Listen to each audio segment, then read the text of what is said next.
గయ్యాలి గౌరీ అనే చందమామ కథ చెప్పుకుందాం. అనగనగా ఒక రాజు ఉండేవాడు. ఆ రాజుకు ఒక్కతే కూతురు. ఆ అమ్మాయి పేరు గౌరీ. గౌరికి చిన్నతనంలో తల్లి చనిపోయింది. తండ్రి గారాబం వల్ల హద్దుపద్దు లేకుండా పెరిగింది. ఏ పట్టు పడితే అదే మూర్ఖపు పట్టు. తండ్రి గౌరి చెప్పిన మాటే నమ్ముతాడు, శిరస వహిస్తాడు. రాజకీయ విషయాల్లో కూడా గౌరీదే పై చెయ్యి. రాజోద్యోగులకు గౌరీ అంటే సరిపడేది కాదు. కానీ పైకి ఏమీ అనలేక లోపల ఏ నక్షత్రాన పుట్టిందమ్మా ఇంత గయ్యాలి గంప అని సనుగుకునేవారు. గౌరీ గయ్యాలిదైనా చాలా అందమైన పిల్ల. ఆ అమ్మాయి నాట్యం చేస్తున్నా, పాట పాడుతున్నా ఎంతో మురిపంగా ఉండేది. ఇంత చక్కటి విగ్రహంలో ఈ పెంకితనం ఎట్లా దాక్కుందోనని చాలామంది ఆశ్చర్యపడేవారు. ఇప్పుడు గౌరికి 16వ ఏడు. ఒకనాడు అంతఃపురం 3వ అంతస్తు మీద పచార్లు చేస్తుండగా కింద సెలయేటిలో చేపలు పడుతున్న ఒక యువకుడు గౌరికి కనిపించాడు. అతడు చాలా అందమైనవాడు. చేపల అమ్మకమే అతని జీవనం. గౌరీ అతనిని సమీపించి చేపలు బేరం చేసి తీసుకుని మామూలు కన్నా 4 గింతలు బంగారం ఇచ్చింది. ఎందుకు అధికంగా ఇచ్చిందో అతనికి అర్థం కాకపోయినా సంతోషించి సవినయంగా నమస్కారం చేశాడు. ఇలాగే గౌరీ ప్రతిరోజు రావడము, అధికంగా బంగారం ఇచ్చి అతను ఆనాడు పట్టిన చేపలన్నీ కొనడము జరిగిపోతోంది. ఒకనాడు హఠాత్తుగా గౌరీ ఆ బెస్తవాడిని నన్ను పెళ్లి చేసుకుంటావా అని అడిగింది. ఒక మహారాజు కూతురు నోటి వెంట ఇలా మాటలు రావడం వినేసరికి బెస్తవాడు నిర్ఘాంతపోయాడు. చివరకు తెప్పరిల్లి, మరి నేను బెస్తవాడినే, మీరు మహారాజులు, మీ నాన్నగారేమంటారో అన్నాడు. గౌరీ నవ్వుతూ అన్నది, అదంతా నీకెందుకు? నే చెప్పిన దానికి మా నాన్న ఎదురు చెప్పడు.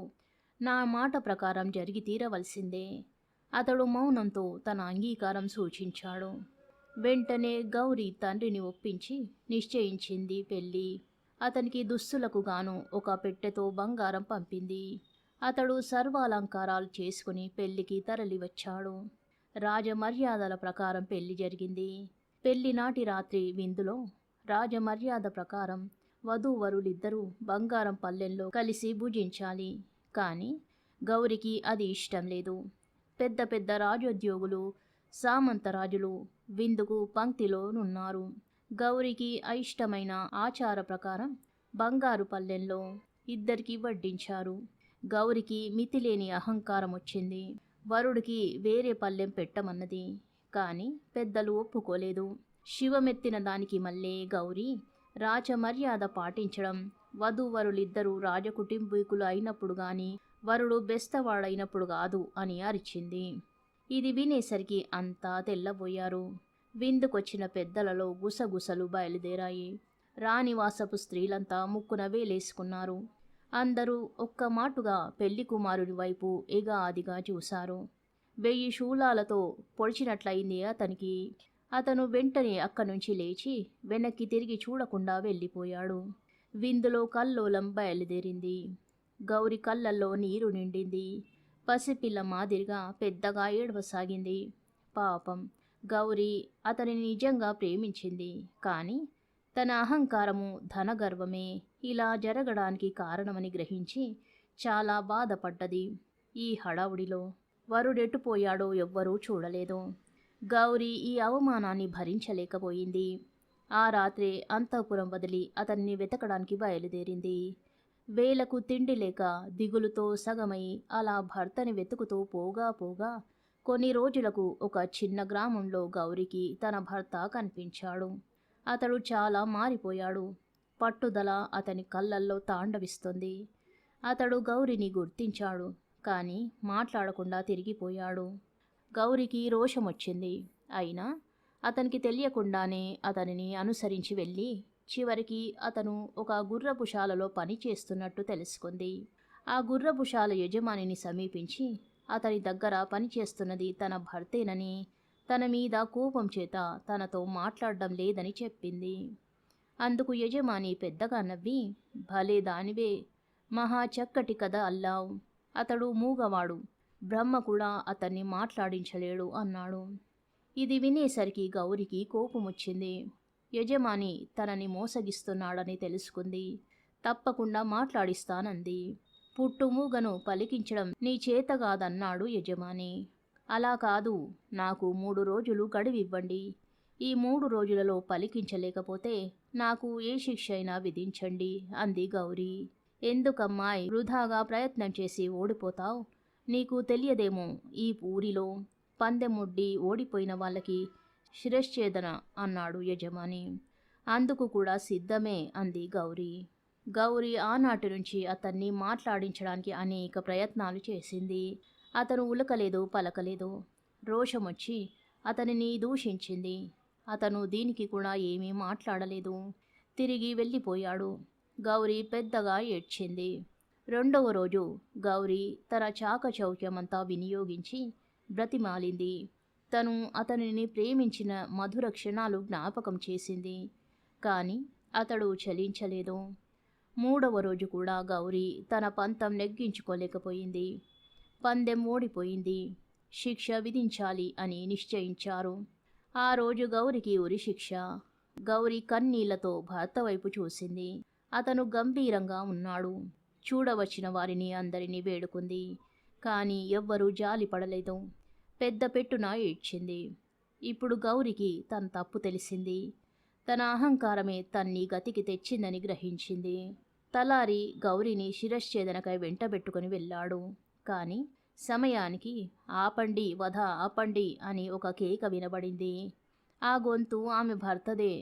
పుట్టుమూగ ఎట్లా పలికాడా అని అందరూ ఆశ్చర్యపడ్డారు. అప్పుడు గౌరిని ఆదరంగా దగ్గరకు తీసుకొని ఆమె భర్త జరిగిన కథంతా చెప్పాడు. గయ్యాలికి తగిన శాస్తి జరిగిందన్నారు వచ్చిన వారంతా. గౌరికి కోపం రాలేదు. తన తప్పు క్షమించమని భర్తను వేడుకుంది. భార్యాభర్తలిద్దరూ తిరిగి తమ రాజ్యం చేరారు. అందరికీ బ్రహ్మానందమైంది. అప్పుడు కాదు ఇప్పుడని సకల వైభవంగా వారిద్దరికీ వివాహం చేశారు. కథ కంచికి మనమింటికి.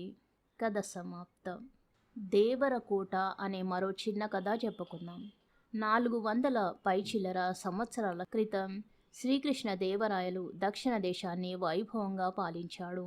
ఆయన ఆస్థానంలో గొప్ప గొప్ప కవులు, పండితులు ఉండేవారు. రోజు ఏదో ఒక చర్చ జరుగుతుండేది. ఒకనాడు పండితుల మధ్య ఒక సందేహం వచ్చింది. అదేమిటంటే, ధర్మరాజుకు భీమార్జున నకుల సహదేవులు 4 తమ్ములు. శ్రీరాముడికి లక్ష్మణ భరత శత్రుఘ్నులు 3 తమ్ముళ్ళు. ధర్మరాజు తమ్ములు తమ అన్నగారి పట్ల ఎంతో భక్తి శ్రద్ధలు కనబరిచారు. ఆయనతో పాటు రాజ్యభ్రష్టులైనారు.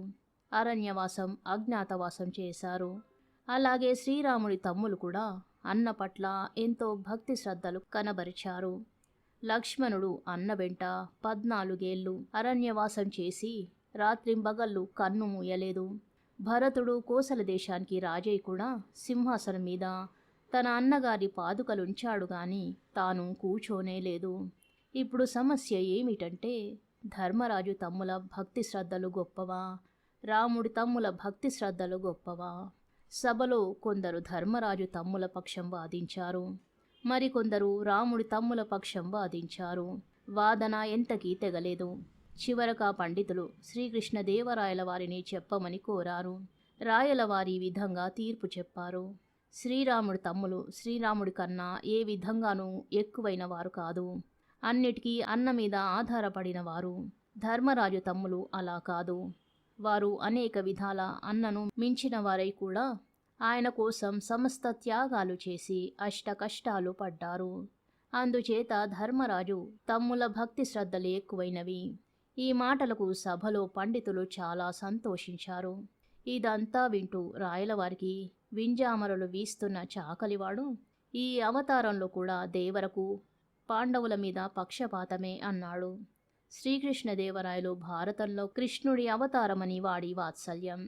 రాయలవారు చాకలి చమత్కారానికి చాలా సంతోషించి తన మంత్రి తిమ్మరుసుతో, మన చాకలికి ఏం కావాలో కనుక్కొని ఇప్పించండి అన్నాడు.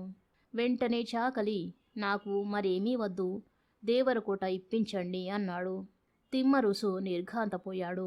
చాకలిని ఏకాంతంగా పిలిచి, ఒరే, ఇంకేమైనా కోరుకో, తప్పక ఇప్పిస్తాను అన్నాడు. చాకలి వినయంగా, నాకింకేమీ కోరిక లేదు దొరా అన్నాడు. కొద్ది రోజులు గడిచాయి. ఒకరోజు కొందరు కృష్ణా తీరవాసులు దివానానికి ఏదో పని మీద వచ్చారు.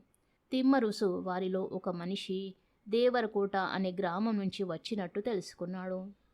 దేవరకోట ఎక్కడ ఉన్నది గ్రామం అని అడిగాడు తిమ్మరుసు. కృష్ణానదికి ఉత్తరాన ఒక కుగ్రామం అని ఆ మనిషి జవాబు చెప్పాడు. వెంటనే తిమ్మరుసు చాకలిని పిలిచి, ఒరే, నీకు దేవరకోట ఇచ్చేశాం, బయలుదేరి వెళ్ళు, అది కృష్ణానదికి అవతల ఉన్నది, ఇదిగో ఫర్మానా అన్నాడు. చాకలి నిర్ఘాంతపోయాడు. రాయలవారి కోట తనకిస్తారని ఆశపడ్డాడు. ఆ ఆశ నిరాశ అయ్యింది. పైగా వాడికి ఆ స్థానంలో ఉండే యోగ్యత కూడా లేకుండా పోయింది. కథ సమాప్తం. శుభం.